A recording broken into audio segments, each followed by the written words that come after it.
নমস্কাৰ, মই বিমান হাজৰিকা।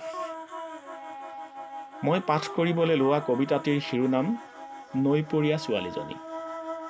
কবি অপূৰ্ব কুমাৰ দাস।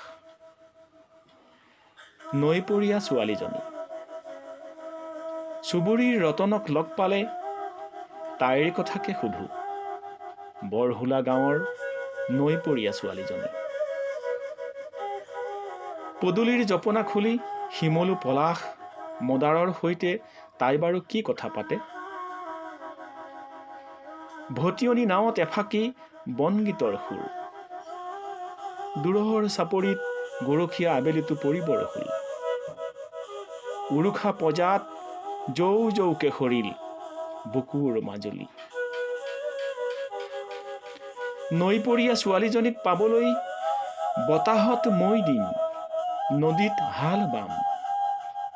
তাইক নেদেখিলেও জাতি বাঁহৰ চৈডালত মেলি থোৱা চাদৰখন দেখিলে মোৰ যে কিমান ভাল লাগে।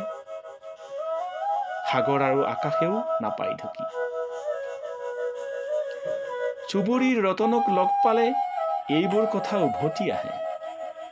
নৈপৰীয়া ছোৱালীজনীক চাবলৈ এবাৰ বৰ মন যায়। কেতিয়াবা পথাৰত, কেতিয়াবা নৈৰ কাণত, কেতিয়াবা সেমেকা দুচকুত। ধন্যবাদ।